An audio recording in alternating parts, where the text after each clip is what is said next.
నెల్లూరు నగరంలోని 4వ డివిజన్లో టీడీపీ నగర అభ్యర్థి డాక్టర్ పొంగూరు నారాయణ ఎన్నికల ప్రచారం చేశారు. ప్రచార వాహనంపై ప్రజలకు అభివాదం చేస్తూ సైకిల్ గుర్తుకు ఓటు వేయాలని అభ్యర్థించారు.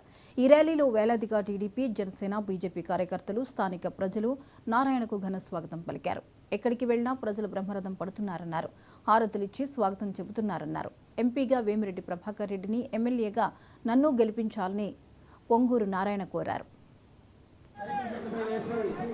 4వ డివిజన్లో తెలుగుదేశం పార్టీ కార్యకర్తలు, జనసేన కార్యకర్తలు, బీజేపీ కార్యకర్తలు అందరూ ప్రచారాన్ని ప్రారంభించారు.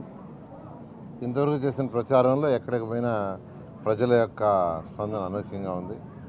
దానికి కారణం ఏంటంటే 2014 నుంచి 19 వరకు ఇక్కడ జరిగిన డెవలప్మెంట్, రోడ్లు కావచ్చు, డ్రైన్స్ కావచ్చు, అండర్గ్రౌండ్ డ్రైనేజ్కి భూమిలో అప్లేసిన పైపుల నుండి కావచ్చు, లేక అనేకమైన పనులు ఇక్కడ జరిగినాయి.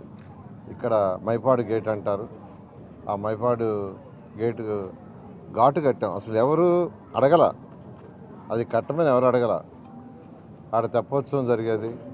తెప్పోత్సవం దగ్గర ఆ బురద నీళ్ళలోనే, ఆ బురద గట్లలోనే చేసేది. అట్లాంటిది ఒక చక్కటి ఘాటు ఎవరు అడగలేదండి. అది నాకైనా నేను చేశాను. ఇలా అనేకమైన పనులు, అండర్గ్రౌండ్ డ్రైనేజీ, దోమలు లేని నగరం చేయడానికి ఎవరు అడగల. దుమ్ము లేని నగరానికి ఎండ్ రోడ్లు వేయాలని ఎవరు అడగల. కానీ చేశాము. దాని ఈరోజు ప్రజలు బాగా గుర్తుపెట్టుకున్నారు. 2014 నుంచి 19 దాకా ఏం జరిగింది, 19 నుంచి ఇప్పుడు దాకా ఏం జరిగినది ప్రజలు బేరీ చేసుకుంటున్నారు. వేసుకొని వాళ్ళే నిర్ణయిస్తున్నారు. ఎక్కడికి పోయినా బ్రహ్మరథం పెడుతున్నారు. ప్రజలందరికీ నేను మరొకసారి రిక్వెస్ట్ చేస్తున్నాను. 2014లో నేను ఎక్కడా కంటెస్ట్ చేయలే. ఏ కాన్స్టిట్యున్సీలో ఆంధ్రప్రదేశ్లో కంటెస్ట్ చేయలే. తెలుగుదేశం పార్టీకి చేసిన సేవకు గాను ఆ రోజు ముఖ్యమంత్రిగా ఉన్న నారా చంద్రబాబు నాయుడు గారు నన్ను క్యాబినెట్కి తీసుకున్నారు.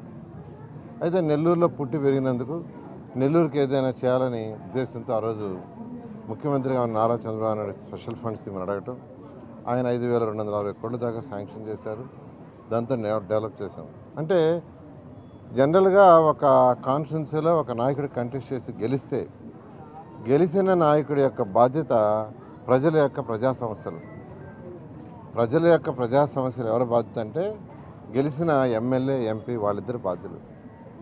కానీ నేను గెలవలేదు, నేను కంటెస్ట్ చేయలేదండి. కానీ అయినా నెల్లూరుకు చేయాలనే ఉద్దేశంతో నా బాధ్యతగా చేశాను. ఈరోజు నేను కంటెస్ట్ చేస్తున్నా డైరెక్ట్గా. 2019లో కంటెస్ట్ చేశాను.